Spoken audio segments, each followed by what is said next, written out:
Hello friends, இன்றைக்கி சப்பாத்தி பூரி இட்லி தோசைக்கு side டிஷ்ஷாக மீல் மேக்கர் கோஃப்தா கறி செய்யலாம். மீல் மேக்கரில் வேறு ஏதாவது செஞ்சுருப்பீங்க. கோஃப்தா கறி இந்த ஃபஸ்ட் டைம் செய்ய போகிறோம்.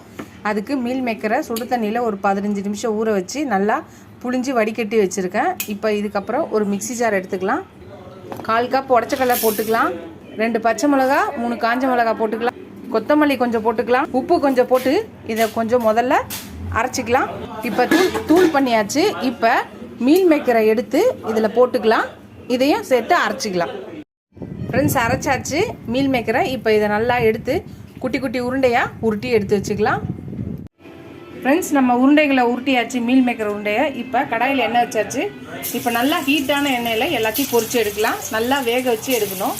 ப்ரௌன் கலரில் வர வரையும் வேக விடலாம்.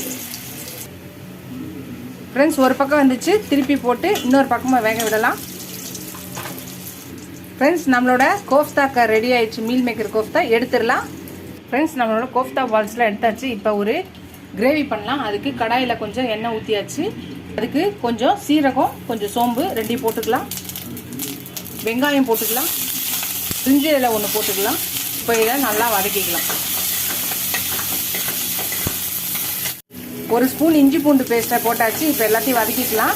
இப்போ 1/4 ஸ்பூன் மஞ்சத்தூள், 1 spoon red chilli powder, 1 spoon தனியாத்தூள், தேவையான உப்பு போட்டு இதை நல்லா வதக்கிக்கலாம். தக்காளி ஒரு 3லேருந்து சின்னதாக இருந்தால் 3, பெருசாக இருந்தால் 2, அதை அரைச்சி ஊற்றிக்கலாம். நல்லா வதக்கிக்கலாம். இது 1 நிமிஷம் மூடி வச்சு கொஞ்சம் அந்த தக்காளி வெங்காயம் இதெல்லாம் பச்சை வாசனை போட்டோம் பார்க்கலாம். ஒரு 2 நிமிஷம் வந்துச்சு. அது நல்லா எண்ணெய் பிரிஞ்சிச்சு. இப்போ கொஞ்சம் தண்ணி ஊற்றிக்கலாம்.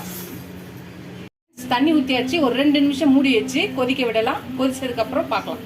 ஃப்ரெண்ட்ஸ், 2 நிமிஷம் கொதிச்சிச்சு. இப்போ நம்மளோட கோஃப்தா உருண்டைகளை உள்ளே போட்டுடலாம். கோஃப்தா உருண்டைகளை போட்டாச்சு. இது போட்டு ஒரு 2 நிமிஷம் கொதிக்கிட்டோம். மூடி வச்சு 2 நிமிஷம் கழித்து பார்க்கலாம். ஃப்ரெண்ட்ஸ், நம்மளோட மீல் மேக்கர் கோஃப்தா கறி ரெடி ஆயிடுச்சு. இப்போ மேலே கொஞ்சம் கொத்தமல்லி தூவி அடுப்பு ஆஃப் பண்ணிடலாம். அவ்வளோதான், நம்மளோட மீல் மேக்கர் கோஃப்தா கறி ரெடி. நீங்களும் ட்ரை பண்ணி பாருங்கள். ஃபஸ்ட் டைம் என் சேனலை பார்க்கணுன்னா சப்ஸ்கிரைப் பண்ணிட்டு பாருங்கள். இதோட இந்த வீடியோ முடியாது. அடுத்த ரெசிபியில் அடுத்த வீடியோவில் பார்க்கலாம். Tata, bye bye friends.